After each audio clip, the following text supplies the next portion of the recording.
Bonjour à tous et bienvenue sur ma chaîne, c'est Loubna, j'espère que vous allez bien. Moi je vais très bien et je suis très heureuse de partager aujourd'hui avec vous la recette de ce number cake. Donc j'ai fait un number cake 2 et un number cake 1. Donc j'en ai fait un à la framboise et un au chocolat. Donc je vais commencer la recette, mais avant je voulais juste vous dire que j'ai pas posté la recette de la pâte sablée parce qu'en fait j'en avais déjà une au congélateur que j'ai fait il n'y a pas très longtemps. Donc du coup je l'ai réutilisée et du coup je l'ai pas postée, mais je vous la poste s'il y a besoin. Dites-moi en commentaire, il n'y a pas de souci, je vous la poste. Alors tout d'abord j'ai commencé par la ganache montée au chocolat blanc.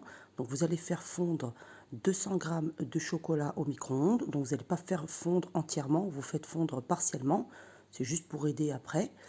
Vous allez ensuite verser dessus 100 ml de crème liquide entière chaude. Donc vous allez verser la crème et vous allez attendre 1 à 2 minutes pour laisser le temps au chocolat de fondre un petit peu. Ce sera plus facile après pour mélanger. Et ensuite, vous commencez à mélanger en partant du milieu pour bien amalgamer les deux. Il faut bien que la crème et le chocolat soient bien mélangés. Voilà. Une fois que vous avez terminé, vous allez rajouter par-dessus 180 ml de crème entière, cette fois-ci froide. Vous allez la verser en 2 ou 3 fois et vous allez mélanger entre chaque ajout. Donc là, pareil, vous mélangez bien pour bien incorporer la crème avec le chocolat et ensuite vous rajoutez la deuxième et la troisième partie. Voilà, donc vous mettez tout, vous terminez de bien mélanger. Donc là, la ganache est quasiment terminée. Moi, au cas où il resterait des morceaux de chocolat, je passe toujours mes ganaches au mixeur plongeant. Donc je vais mettre un petit coup de mixeur plongeant.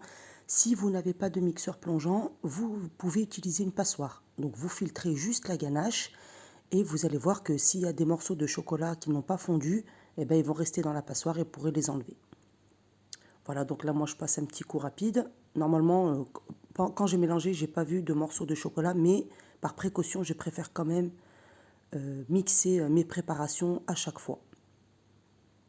Voilà, donc là, j'ai bien mélangé et ensuite, je viens filmer au contact et je mets au réfrigérateur. Donc moi, j'ai tout préparé la veille pour le lendemain, mais si vous faites tout le jour J, vous laissez refroidir au moins 4 heures.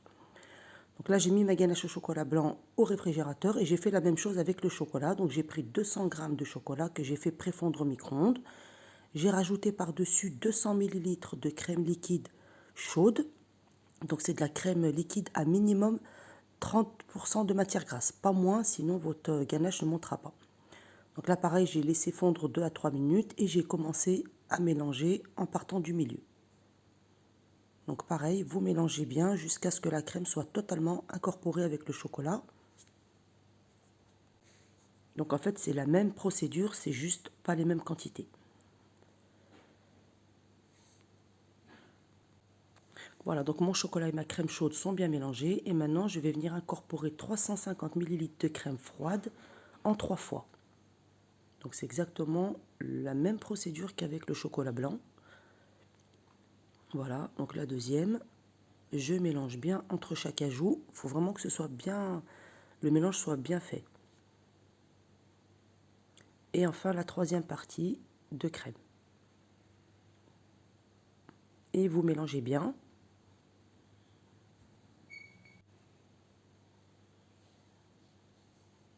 Donc là, vous allez... Moi j'ai pas vu de morceau de chocolat, mais là, sur la Maryse, on voit qu'il y a du chocolat qui reste figé. Donc voilà, c'est pour ça que c'est bien important de bien les mixer ou de les filtrer. Voilà, donc là, je mixe un petit peu.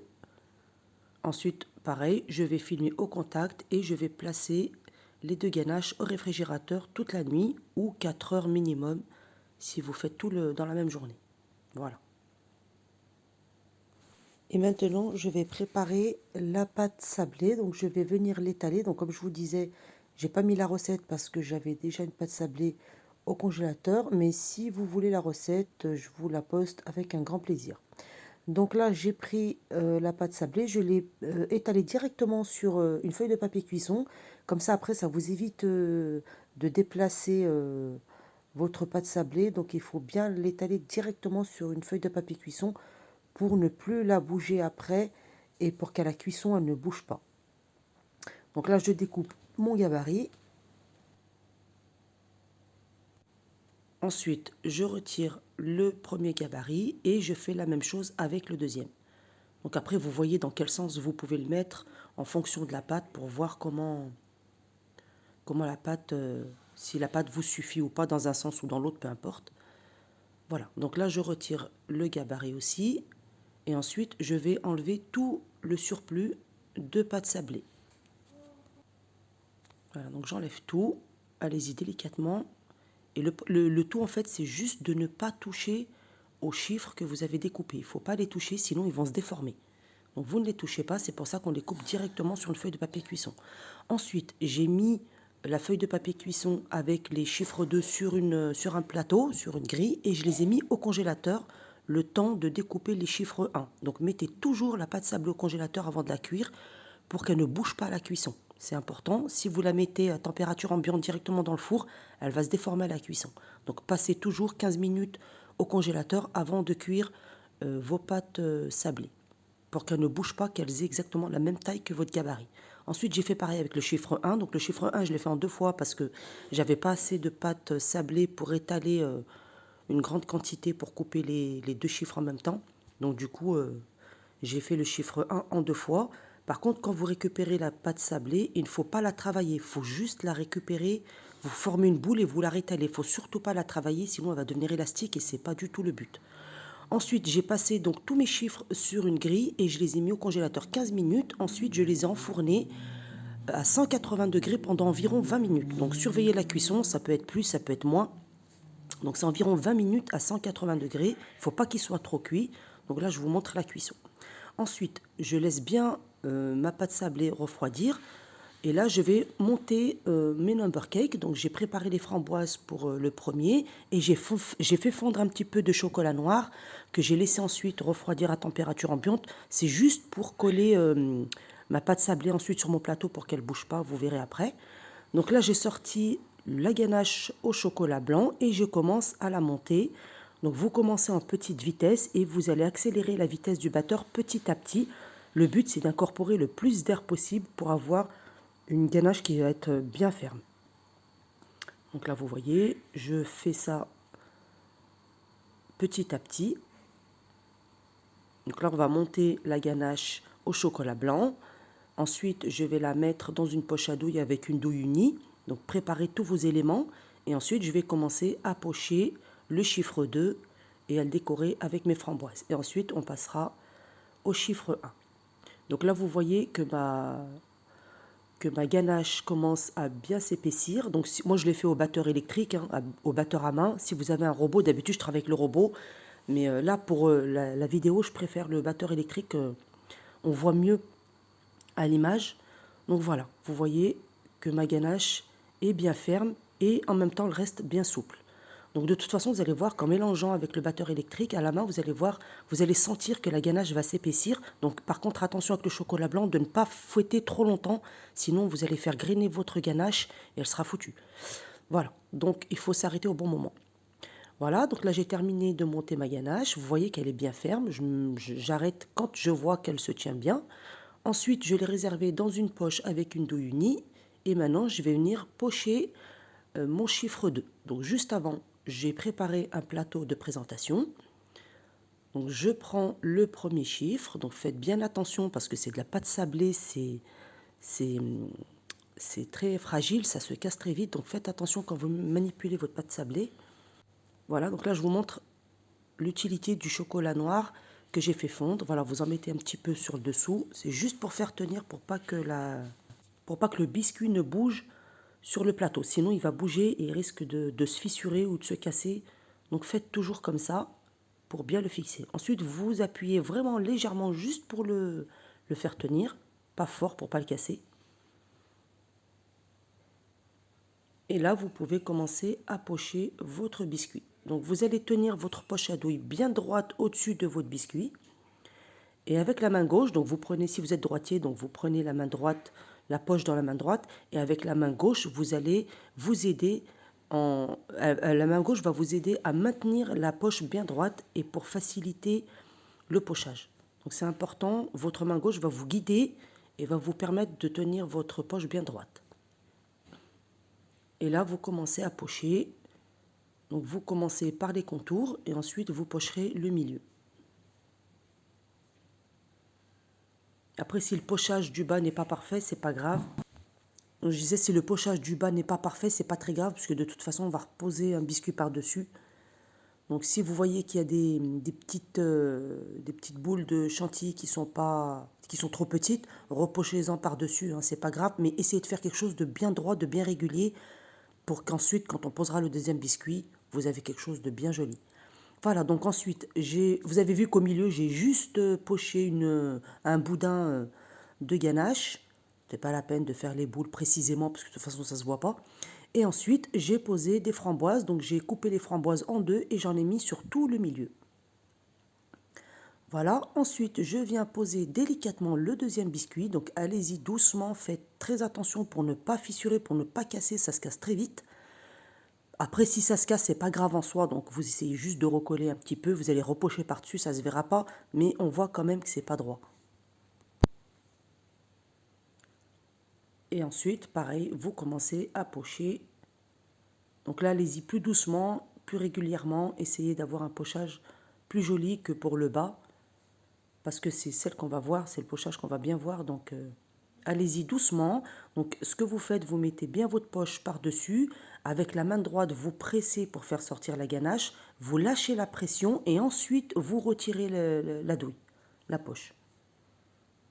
Pour avoir un beau pochage, voilà, c'est comme ça qu'il faut faire. Et ensuite, pareil, vous faites tout le tour.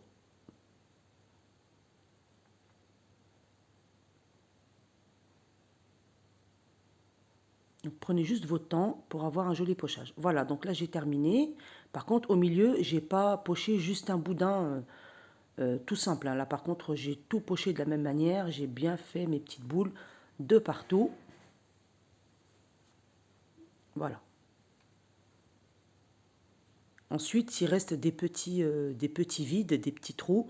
Donc, comblez-les avec la crème, avec la ganache, pareil.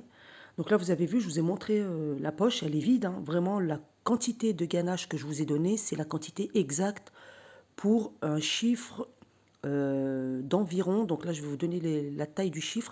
Mes chiffres faisaient exactement 27 cm de hauteur. Donc c'était environ des 5 parts. Un 5 parts, donc j'ai fait 2 fois 5 parts. 27 cm de hauteur pour le chiffre 2 et 27 cm de hauteur pour le chiffre 1.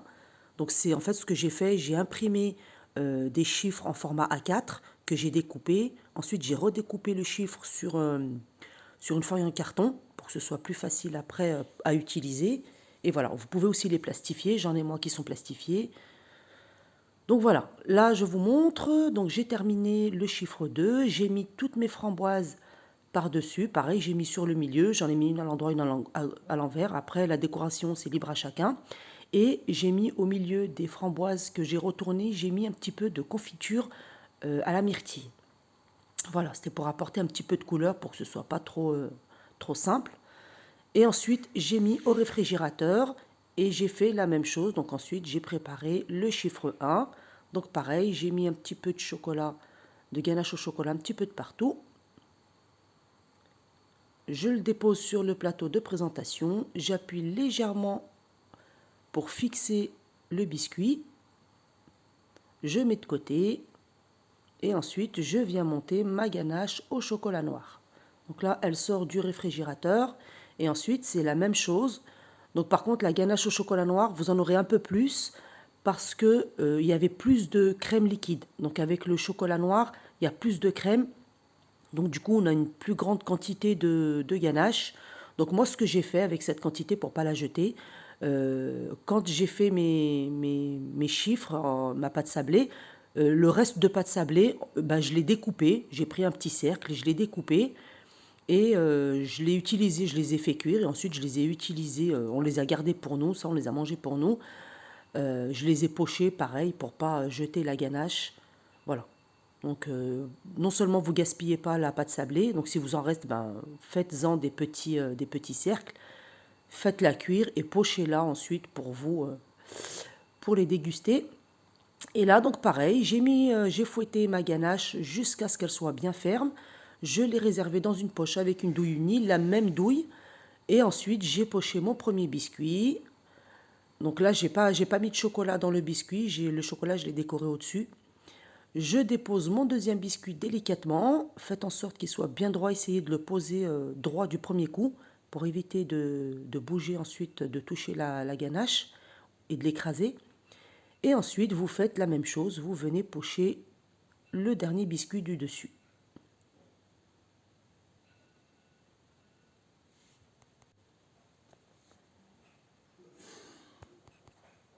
Voilà, donc une fois que vous aurez terminé de pocher, voilà, donc là j'ai poché tout le biscuit. Et ensuite, je vais venir juste déposer mes décorations en chocolat. J'ai fait quelque chose de simple.